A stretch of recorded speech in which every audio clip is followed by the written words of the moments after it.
So ngayon po ay makulimlim dito sa ating location. Ayan, at naisipan kong diligan itong ating ginawang dish garden dito sa ating plant rack. Hello everyone, ito po si Charching Succulent Davao and welcome sa ating YouTube channel.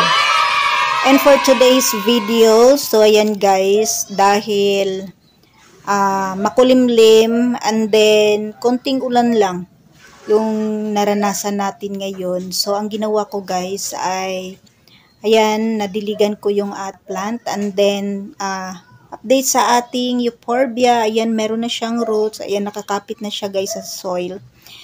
Yan yung cuttings natin na, ayan, meron siyang nag-graft siya na ibang variety ng euphorbia. So, ayan, at nadiligan ko na yung ating mga dish garden.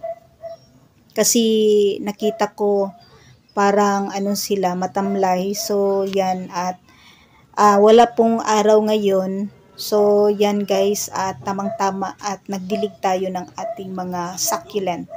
So, kahapon sobrang init. So, hindi po ako nagdidilig pag sobrang init kasi maano yung ating plant, ma-sunburn. Ayan. And then, ayan, meron ng mga dry leaf. Ayan sila guys. So, yan, at medyo fresh na sila. Kasi, ayan, nadiligan na sila guys. Yan, and then mamaya hetong ating mga cactus ay didiligan ko din. So, ano ba yung sign or ano yung kailangan nating tingnan kung pwede nang diligan itong ating plant? So, simple lang naman guys. Pag ganito, ayan, dahil meron top dressing yung ating ginawang dish garden. So, mahirap identify if dry na yung soil. So, maganda naman pong ginawa natin dito na or ginamit nating top dressing ay lavarak kasi nakikita naman po pag dry na yung lavarak ay medyo light yung kulay. So, ganito yung ginagawa ko guys pag hindi ako sure na dry na yung soil sa baba. So, ang ginagawa ko, tinutusok ko ng ganito, toothpick. Heto din yung ginagamit ko pang tanggal ng scales dito sa ano natin, oh. Ayan, meron na siyang scale. So, ganito lang guys, tusukin lang po natin ng toothpick. Ayan. Pag, ayan, medyo ano na siya. Medyo moist konti, pero ano na siya guys. So, yan, pwede na natin siyang bigyan ng water. Kasi dito sa top ay ano na siya, dry. So medyo sa baba, pinakababa niya ay medyo konting moist. So yan, pwede na natin siyang piniligan or bigyan ng water. Itong ating dish garden kasi medyo marami na yung plant natin dito and then marami na silang roots. Kaya mag-aagawan yan ng water. So, ayan. At madali lang naman silang matuyo kasi fast draining yung ginamit natin na soil. So, ang daming langgam guys kasi ayan, pag maulan, umaakyat talaga yung langgam dito sa terrace. So, yan. At heto guys, yung hindi ko talaga sure yung ID nito. Nung una kong ID nito ay hybrid daydream. And then, nakita ko sa ibang mga posts ay Braveheart ba siya? Kasi, ayan, ang daming hybrid na lumalabas ngayon galing sa daydream. So, heto sila ay parang hybrid daydream.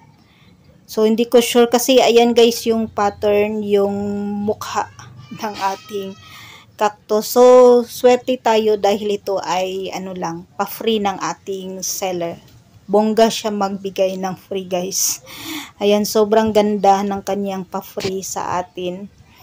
And then, heto guys yung nakuha kong baby ng ating Queen Victoria. Ayan, klaro na yung kanyang white lines and then yung ating variegated Gymnocalycium damsi, and then ito isa pang baby ng agave, and then Wartia, then yung ating may scale na LB, ayan. And then matibay naman yung LB guys, ayan. Kahit meron siyang scales, hindi talaga nawawala yung scales sa kanya, bumabalik-balik po. And then heto guys, na surprise ako dito kasi ayan guys, oh, ang ganda ng kulay. Ayan, may pagka BB pink, neon, ayan, napakaganda ng kulay nitong tatlo na to. Ito 9 ribs. 9 ribs siya, ayan. 9 ribs, and then yan, medyo matigas na yung ating cactus. Ito 10, 11. So, yan. Ito yung nagustuhan ko sa kanila kasi nag-iiba-iba yung kulay guys. Kasi before, last month, January, ay may pagka-neon yung kanilang kulay. And then ngayon, nagiging dark tone na yung ating plant. Ayan. Sobrang ganda. And then meron ng lumabas na baby pink. Ayan. So, yan, at pwede na natin silang diligan. And then, hindi ko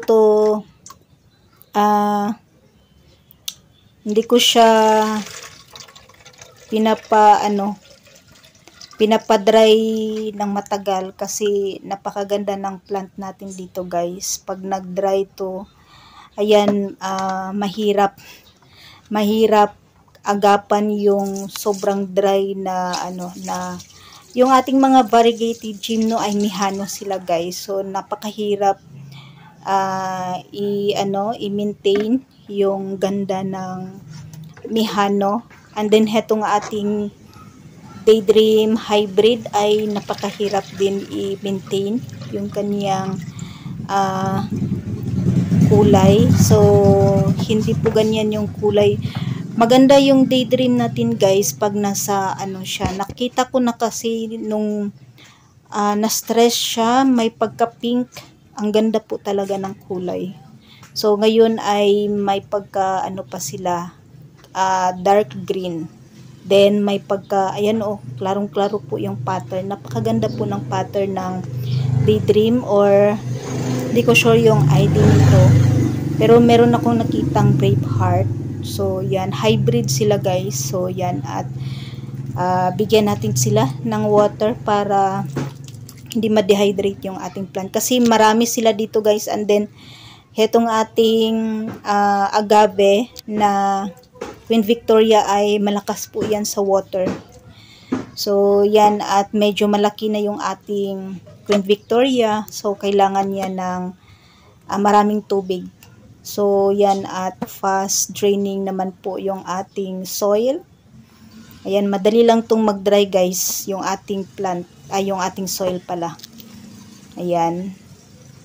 Napakaganda. So yung hindi lang nakasurvive dito na plant ay yung euphorbia natin.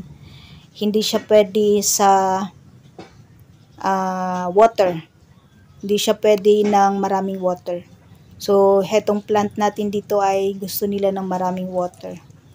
Ayan. So, yan guys. At okay naman po sila at gandang-ganda po yung kulay. Ay, gusto ko yung kulay ng ating Daydream kasi ayan guys, kitang-kita po yung pagka-star. Sobrang ganda. And then yung ating variegated Gymno Mihano ay ayan. Sobrang ganda ng kulay, matitingkad. And then malaki na sila guys, sobrang laki. Ayan. Fast draining po yung ating soil, kaya yan mabilis pong lumabas yung water. So ito guys, ito ay wala pong butas. Ayan, okay naman po si Damsi, hindi naman po siya sensitive na cactus. Ayan, sobrang ganda nito kasi siya, variegated. Ayan, variegated Damsi. Nakuha ko lang yan sa guys, sa munting hardin natin. Ayan, sa dinami-dami ng ating Damsi, ayan, nakakuha tayo ng variegated. So yan guys, yung ating first na dish garden. Ayan. Napakaganda, and then makukulay na. Ayan, sana hindi sila mategi sana tumagal sila dito sa ating munting garden. And then, heto guys, yung pangalawa nating dish garden. So, ayan, at super dry. And then, heto yung sinasabi ko na pag, na sobrahan sa dry, yung ating mga plant ay sobrang pangit tingnan. Ayan, hindi katulad nung una nating, pot. So, ito ay napaka-dry. Ayan, kasi siguro mabilis na, yung ating Queen Victoria dito guys ay malakas na siyang uminom ng tubig. So, eto guys, napakaganda. Neon ata to. Ayan, yung ating neon. Eto, parang neon siya. Ayan, napakaganda. So, ito naman black. Parang black sila. Ayan, mga black. Black pink, black red. Ayan. So, ganyan po yung kulay ng ating mga cactus pag na-stress. Sobrang, ganda. Pero, ayan, dehydrated yung ating plant. So, ito yung ating, meron na siyang 2 babies. Napakabilis niyang mag-produce ng pups. And then, ayan, napakaganda po ng ating Queen Victoria. Ayan, mura ko lang to nakuha guys. Nagandahan ako sa kanya kasi yung pattern ng kaniyang white lines. Yan, napakaganda. And then, pag nag-mature yung ating agave ay kitang-kita po yung white line. So, yan. Napakaganda ng neon. Parang isa lang yung ganito ko na neon. And then, heto yung iba. Ayan sila guys. So, ngayon ay diligan po natin yung ating plant. So, yan. And then, heto sila ay mga mga bago pa lang natin na plant dito sa ating munting garden. So, less than, pa sila, mga 3 months. Ayan, bago pa to. So, yan. At okay naman po yung ating plant. Dehydrated lang. So, kailangan na nilang uminom ng tubig. So, ayan guys, at magdidiling na po tayo ng ating Queen Victoria. So, ayan, at yung Queen Victoria natin guys ay napaka dali niyang alagaan. And then, ang bilis niyang magka-pop. Kasi yung mother plant natin, ito yung mother plant natin, nagustuhan ko siya kasi lang siya, dwarf. Meron kasing malalaking Queen Victoria. So, ito siya ay dwarf lang. Maliit lang siya. And then, hindi siya sensitive na plant. Basta, lang siya, naka-receive lang siya ng tamang sunlight. So, ang nakukuha niya ay afternoon sun. And then, hindi po laging dinidiligan. So, okay naman po yung ating, kasi magkapareho sila ng, parang magkapareho sila ng needs ng ating mga cactus. Ayan. And then, hindi ko siya sinasabay sa succulent kasi ang succulent ay, parang wala pa naman akong, Queen Victoria na isabay ko sa succulent. Sa cactus pa lang. So, yan, at okay naman po. And then, ayan guys, pag nabasa yung kaniyang leaves ay nawawala po yung kaniyang white lines. And then, pag nag-dry po siya, ayan guys, napakaganda po ng kaniyang white lines, yung pattern ng kaniyang white lines. So, yan, at ganyan po ako magdilig ng ating mga cactus pag sobrang dry. And then, heto sila ay hintayin muna nating matuyo bago natin sila ibalik dun sa kanilang pwesto. Yung mga plant natin dito guys ay wala pa namang na tege. So, ayan, at okay naman po sila. So, ito yung last batch natin na plant na nakuha natin sa ating seller. So, ayan, at okay naman po yung ating mga variegated Gymnocalcium Mihano. And that's for today guys. Maraming salamat po.